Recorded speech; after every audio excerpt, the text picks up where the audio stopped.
something else that's going on at the same time. And that is that the way that we see history is reframed. So there's a guy named Hieronymus Wolff. So I can't believe I Americanized it. Hieronymus Wolff. Anyway, I said Wolff. I'm so embarrassed. Hieronymus Wolff. What he did was, it drove him nuts how the Roman Empire collapsed. The Roman Empire fell May 29, 1453,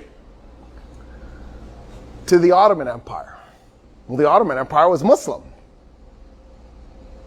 So the Roman Empire died just a couple of decades before Columbus sails the ocean blue to a Muslim empire. It drove him nuts. It drove Europeans nuts. At some level, they didn't care anymore. The Roman Empire was like this thing. It was like this wound.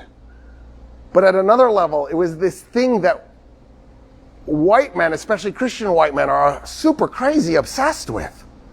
And for centuries, it isn't just a recent phenomenon on TikTok. But it is also that now, too. It's this thing that's been around forever. And so there was this wound, this festering, painful reminder of the glory of that Rome was no longer, that gets put down by this Muslim empire. And so what Hieronymus Wolff does, he comes up with a clever scam. He's going to trick the world.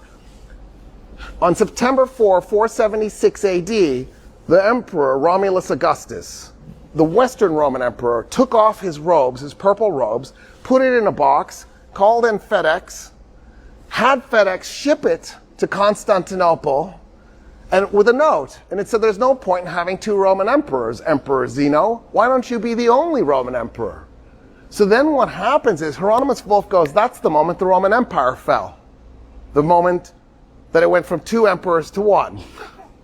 It didn't fall.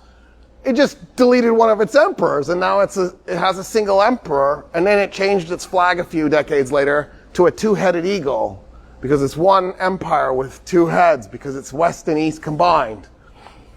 But then that way, he could take credit for the Roman Empire falling, because he could say the Germanic tribesmen did it. Odovacar did it. It was actually a Goth. Oh, that's so cool. The Goths did it. They put on the makeup, they put on black clothes, and the next thing you know, Rome fell. And then that way, the last 1,000 years of Roman history that ends in a Muslim defeat for the Roman Empire, Muslim victory over the Roman Empire, a defeat at the hands of Muslims, was the Byzantine Empire. He repackaged it. The Romans never called themselves the Byzantines. He made it up. These pieces are all combined together in a really weird way to create a new narrative.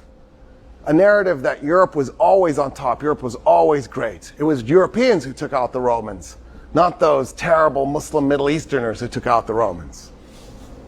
In fact, when you think about it, it's really amazing. How is Anatolia not in Western civilization? How is Iraq and Egypt not in Western civilization? Those are the places where it was founded. Syria, that's where Western civilization was born. So if anything, what the Europeans do is they pretend that they imported it, but they're the genuine thing. How can you be the genuine thing when you imported it? So these are the pieces that are coming together in like the 1890s.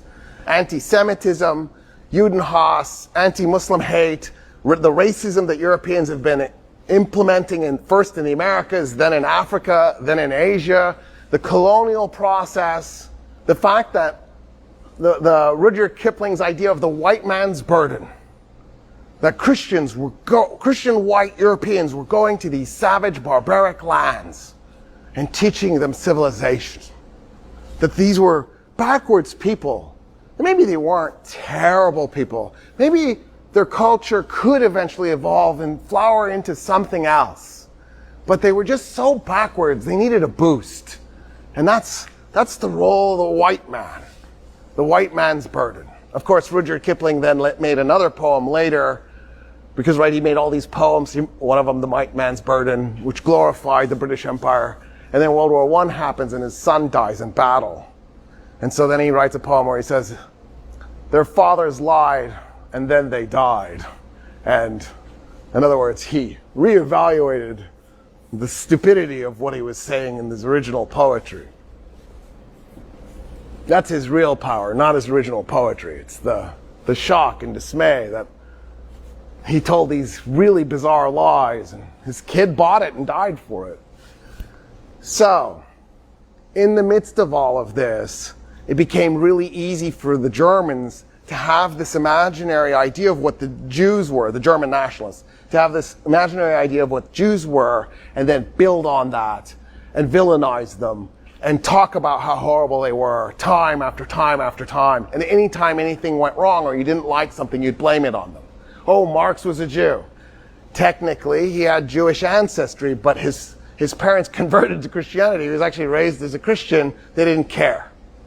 He had Jewish culture, Jewish DNA. Because eventually, throw in Darwin now, and there's a new layer added to this mix.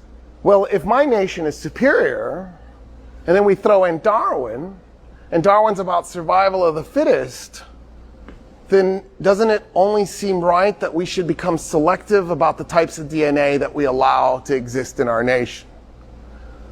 Doesn't it seem selective then that we should actively seek to get rid of the weaklings? In 1901, the United States becomes the first place to start implementing eugenics laws. The state of Indiana implements the first eugenics laws in the modern period.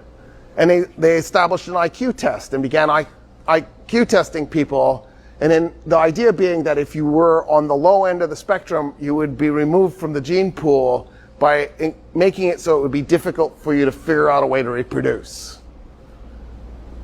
And of course, these German nationalists are watching the United States going, oh wow, isn't that a great idea? We can make a better race. And of course, once that gets into the conversation post-World War I, it turns into the conversation about a master race, a perfect race.